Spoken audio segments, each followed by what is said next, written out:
Exercise 3.5 का first सम पढ़ेंगे। देखो क्या दिया है आपको। इन फिगर रे PQ touches the circle at point Q। तो PQ जो है सर्कल को टच कर रहा है, तो PQ टेंजेंट हो गया आपका।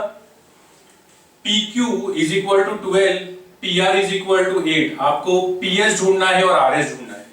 तो देखो यहां पर हमारे पास PQ टेंजेंट है और ये PS सीकेंट है क्या नहीं, और हमारे पास एक प्रॉपर्टी है टेंजेंट सीकेंट सेगमेंट थ्योरम।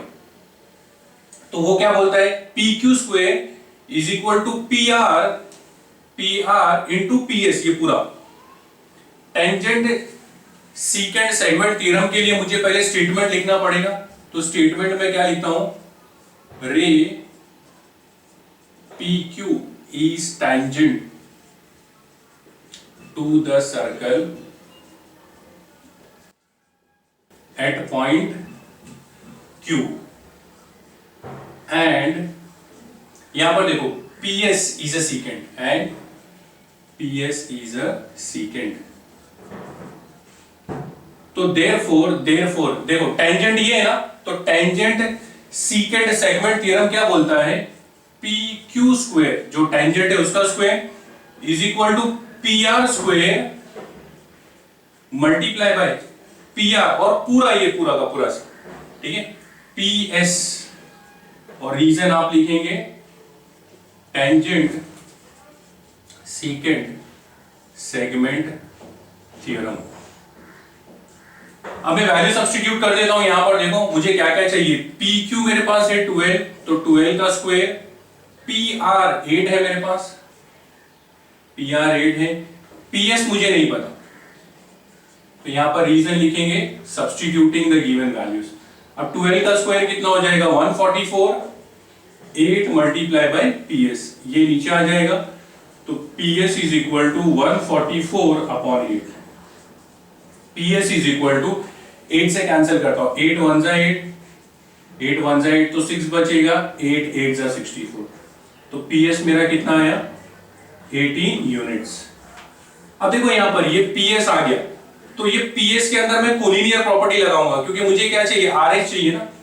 तो PS is equal to PR plus RS, PR plus RS, P dash R dash S, P dash R dash S। तो PS कितना है आपका 18, PR कितना है 8 और PS और RS मुझे नहीं पता, RS मुझे नहीं पता, तो ये इधर आकर माइनस हो जाएगा। तो RS is equal to 18 minus 8, तो RS is equal to 10 units. आया समझ में, ठीक है। चलो क्वेश्चन नंबर 2 पढ़ेंगे। देखो क्या दिया है, in figure chord MN and chord RS intersect at point D। तो कॉर्ड MN और कॉर्ड RS इंटरसेक्ट कर रहे हैं कहां पर, D पर। अब ये D पर इंटरनली कर रहे हैं ना, सर्कल के अंदर। तो मेरे पास क्या है, एक थ्योरम है, theorem of internal division of chord. वो क्या बोलता है कि अगर दो कॉर्ड सर्कल के अंदर इंटरसेक्ट करती है तो ये रेशियो आ जाएगा MD into DN RD into DS। तो मुझे दिया क्या क्या फर्स्ट क्वेश्चन के लिए, देखो RD कितना दिया है 15, DS कितना दिया है 4, MD कितना दिया है 8 और मुझे DN ढूंढना है। तो पहले मैं यहां पर सॉल्व कर देता हूं पहले पार्ट के लिए। तो मैं लिखता हूं कॉर्ड, क्या नाम दिया है कॉर्ड का MN and chord RS intersect internally at point D, at point D, बराबर। तो देयरफॉर जब इंटरनली इंटरसेक्ट करते हैं तो मैं लिख सकता हूं MD multiply by DN is equal to RD multiply by DS। Reason क्या लिखेंगे आप, theorem of internal division of chords, बराबर, ये थ्योरम है मेरा। अब मैं वैल्यू सब्स्टिट्यूट कर दूंगा। तो MD कितना है 8, देखो MD कितना है 8, DN मुझे नहीं पता, RD कितना है 15, और ds कितना है 4। रीजन क्या आएगा, सब्स्टिट्यूटिंग द गिवन वैल्यूज। अब मुझे dn चाहिए, बराबर, तो ये 8 नीचे चले जाएगा कि नहीं, तो dn is equal to 15 multiply by 4 upon 8। तो देखो ये 4 2 जा 4 1 जा 2 1 जा 2 7.5 जा, तो dn मुझे कितना मिल गया है 7.5। तो ये मेरा फर्स्ट पार्ट सॉल्व हो गया। अब मैं सेकंड पार्ट के लिए चलता हूं। तो देखो सेकंड पार्ट के लिए उसने अलग वैल्यू दी है हमें क्वेश्चन में, पूरा RS दिया हुआ है यहाँ पर, ये RS पूरा दिया हुआ है हमको, ये RS पूरा दिया हुआ है, कितना दिया है 18, और MD दिया है आपको, ये MD 9 दिया है, और ये DN आपको 8 दिया है। ढूंढने के लिए क्या बोला है, DS ढूंढने बोला है, बराबर। तो मैं यहाँ पर क्या करता हूँ, पहले मेरे पास MD है, DN है, तो मेरे पास RD और DS होना चाहिए, RD और DS होना चाहिए। DS तो मुझे ढूंढना है, लेकिन मेरे पास RD होना चाहिए, तो RD नहीं है, तो मैं RD को क्या कर लेता हूं, पहले X ले लेता हूं। आया समझ में? तो देखो अभी यहाँ पर RD मेरे पास X आ गया, और ये DS मुझे ढूंढना है, तो यहाँ पर मैं क्या कर लेता हूं, ये DS का वैल्यू ढूंढने के लिए 18 में से, मतलब ये पूरे RS में से मैं RD को माइनस कर दूंगा। तो पहले सेकंड वाले के लिए मैं लिखता हूं RS is equal to, RS किससे बन रहा है, देखो RD, अच्छा पहले मैं क्या कर लेता हूं, इसको X ले लूं, पहले X ले लेता हूं थोड़ा, let RD is equal to X, RD को मैंने क्या कर लिया है, X ले लिया।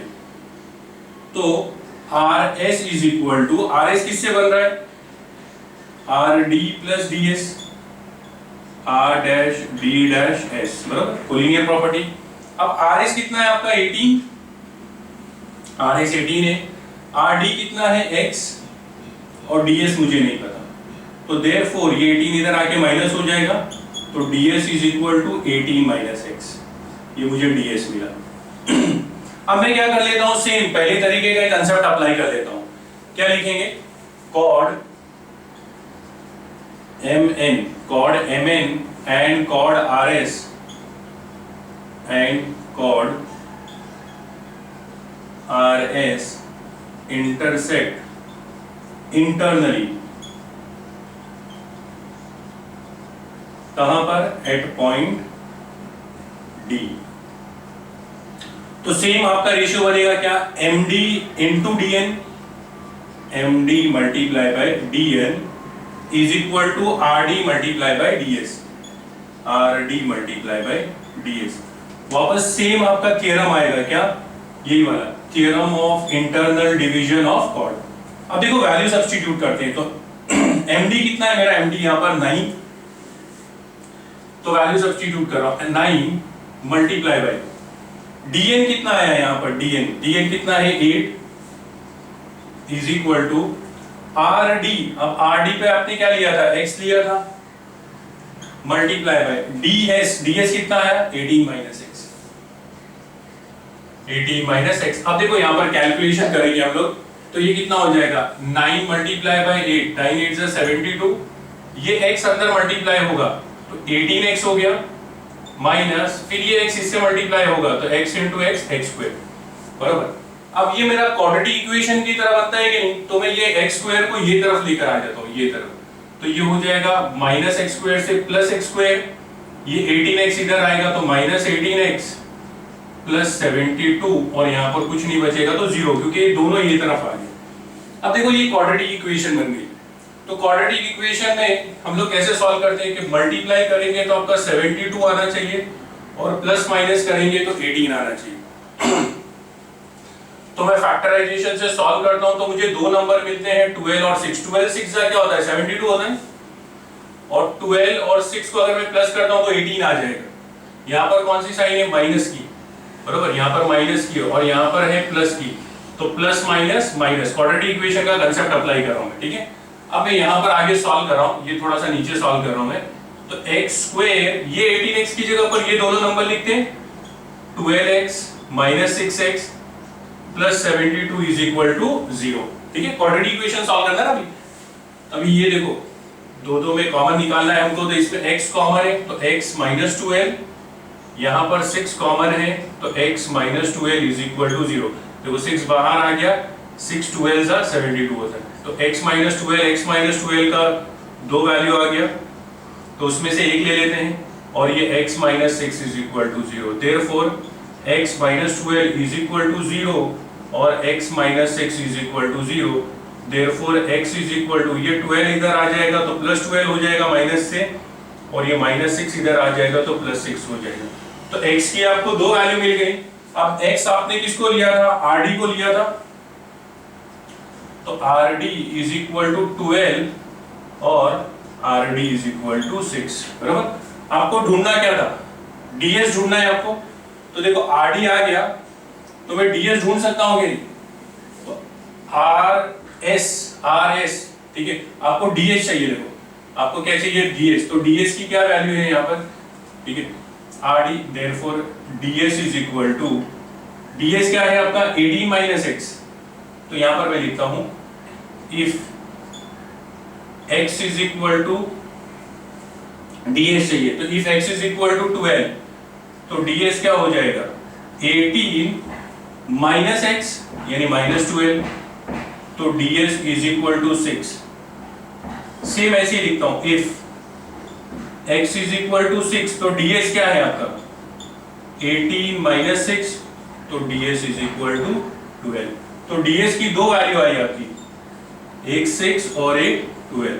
तो therefore ds is equal to 6 और 12 यूनिट्स। आया समझ में, ठीक है। क्वेश्चन नंबर 3 पढ़ेंगे, देखो क्या दिया है। In the figure O is the centre of the circle, O centre है, and B is a point of contact, और B जो है वो पॉइंट ऑफ कांटेक्ट है। तो B पॉइंट ऑफ कांटेक्ट है, तो AB देखो, ये AB रे AB आपकी टेंजेंट हो गई, OE परपेंडिकुलर टू AD, ये OE पूरे AD से परपेंडिकुलर है। AB is equal to 12, AC is equal to 8, find AD। तो देखो मैं AD पहले ढूंढ सकता हूं कि नहीं, हमारे पास एक प्रॉपर्टी है टेंजेंट सीकेंट सेगमेंट थ्योरम। तो टेंजेंट सेगमेंट सीकेंट थ्योरम क्या बोलता है, AB square is equal to AC into AD, तो उससे AD आ जाएगा। आया समझ में। तो यहां पर पहले मैं यही सब चीजों का इस्तेमाल कर AD निकाल लेता हूं। तो उसके लिए कैसे लिखते हैं हम लोग, यहां पर अगर मैं देखता हूं तो ये रे AB is the tangent to the circle, and seg AD is segment, and seg AD is a secant। बरोबर। तो therefore AB स्क्वायर, क्योंकि AB टेंजेंट है ना, AB square is equal to AC multiply by AD, AC multiply by AD। Reason क्या है, tangent secant segment theorem. बराबर, ये हमने पढ़ा है। अब वैल्यू सब्स्टिट्यूट कर देता हूं। देखो AB कितना है आपका, AB है 12, AC कितना है 8 multiply by AD। Substituting the given values आप लिखेंगे, तो ये 12 का स्क्वायर हो गया 144, AD 8 मल्टीप्लाई बाय AD, ये नीचे आ जाएगा 8, AD is equal to 144 upon 8, 8 1 जा 6 बचा, 8 8 जा, तो AD इज इक्वल टू 18। तो AD मेरा कितना आ गया, देखो ये पूरा कितना आ गया, 18 आ गया। अब मुझे और क्या चाहिए, AD तो आ गया, मुझे DC चाहिए। तो देखो मेरे पास AD पूरा है, ये AD जो है पूरा है, और AC है, तो कोलिनियर प्रॉपर्टी से DC भी आ जाएगा नहीं। तो यहां पर मैं लिखता हूं AD is equal to AC plus DC, AC plus DC। Reason क्या आएगा, A dash C dash D। अब AD कितना है मेरे पास, AD 18 आ गया, AC कितना है 8 है, DC मुझे नहीं पता, तो देयरफॉर ये इधर आकर माइनस हो जाएगा, 18 minus 8 is equal to DC, therefore DC is equal to, तो ये DC मेरा 10 आ गया। देखो ये DC आ गया मेरा। तो अब देखो यहां पर मैं ये देखता हूं, तो ये DC मेरा 10 आ गया यहां तक, ये डीसी मेरा 10 आ गया, तो डीसी आ गया, मुझे क्या चाहिए डीई। तो देखो अगर मैं डायग्राम में देखता हूं यहां पर, तो ये मुझे डायग्राम में बोलता है कि ओई परपेंडिकुलर है, किस पे परपेंडिकुलर है, एडी पे। तो मैं क्या करता हूं, यहां पर बोलता हूं कि ओई एडी पे परपेंडिकुलर है, इसको दैट इज करके डीसी के ऊपर परपेंडिकुलर कर लेता हूं कि नहीं। तो सेग ओई किससे परपेंडिकुलर है, सेग एडी से, ये मुझे दिया हुआ है गिवन। अब देखो ये OE तो परपेंडिकुलर है, लेकिन AD की जगह पर मैं DC लिख सकता हूं कि नहीं। तो सेग OE दैट इज परपेंडिकुलर, यहां पर सेग की जगह पर कॉर्ड लिख लूं, कॉर्ड, क्योंकि ये कॉर्ड है ना DC, तो कॉर्ड DC। ठीक है, अब देखो यहां पर एक प्रॉपर्टी है, अगर सर्कल के सेंटर से कॉर्ड के ऊपर परपेंडिकुलर आता है तो वो कॉर्ड को दो इक्वल पार्ट में बाइसेक्ट करता है कि नहीं। तो इसका मतलब DE और EC इक्वल हो गया, तो DE मेरा हाफ ऑफ DC हो जाएगा कि DE क्या हो जाएगा, हाफ ऑफ DC। तो मैं यहां पर लिखता हूं therefore DE is equal to half of DC, और रीजन मैंने यहां पर लिखा, देखो perpendicular drawn from the centre of the circle to the chord bisect the chord. तो मुझे DE चाहिए इज इक्वल टू हाफ, और DC कितना आया मेरा 10, तो 2 1 जा 2 5 जा, तो DE मेरा कितना आ गया 5। आया समझ में। तो जो मुझे चाहिए था तीनों ढूंढ लिया कि नहीं मैंने, AD DC और DE। ठीक है, क्वेश्चन नंबर 4 करेंगे। देखो क्या दिया, in the figure PQ equal to 6, QR is equal to 10, PS is equal to 8, और आपको TS ढूंढने के लिए बोला। तो देखो अगर मैं डायग्राम में देखता हूं तो मुझे TS और QR दो कॉर्ड दिखती है, और ये सर्कल के बाहर इंटरसेक्ट हो रही है ना। तो सर्कल के बाहर इंटरसेक्ट हो रही है, तो मेरे पास थ्योरम है, theorem of external division of chord. वो क्या बोलता है, PQ इंटू PR, पूरा PQ into PR is equal to PS into PT। तो इसमें मेरे पास PQ है, PR है क्या मेरे पास, PR नहीं है मेरे पास। तो पहले मैं क्या कर लेता हूं, PR ढूंढ लेता हूं। PR is equal to PQ plus QR, PQ plus QR, P dash Q dash R। PR is equal to PQ कितना है 6 प्लस QR कितना है 10, तो PR is equal to 16। PR मिल गया मुझे।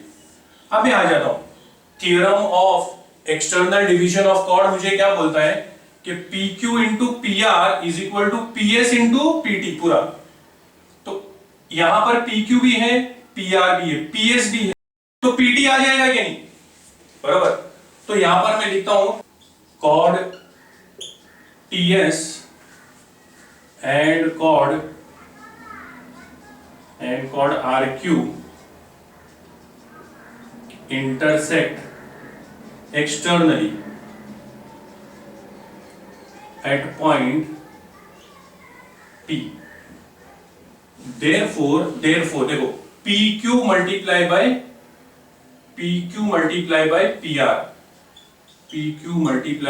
PR is equal to PS multiply by PT, पूरा PS multiply by PT। Reason क्या आएगा, theorem of external division of chord, division of chords. अब वैल्यू सब्स्टिट्यूट करना है आपको, तो PQ कितना है मेरा 6, PR पूरा का पूरा, तो PR कितना है 16, PS 8 है, और PT आपको नहीं पता, तो देयरफॉर यहां पर PT चाहिए, तो ये नीचे आ जाएगा 6 multiply by 16 upon 8 is equal to PT। 8 1 जा 8 2 जा, तो 6 मल्टीप्लाई बाय 2 कितना हो गया 12। तो देखो आपका PT आ गया 12, ये PT कितना आ गया आपका 12 आ गया।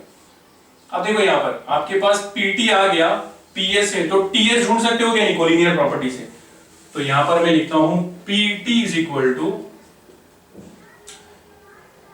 PS plus TS, P dash S dash T। तो PT कितना है आपका, PT 12 आ गया, PS 8 है, TS आपको नहीं पता, देयरफॉर ये 12 इधर आकर माइनस हो जाएगा, तो 12 minus 8 TS is equal to 4। तो टीएस की वैल्यू कितनी आ गई आपकी 4। आया समझ में? ठीक है।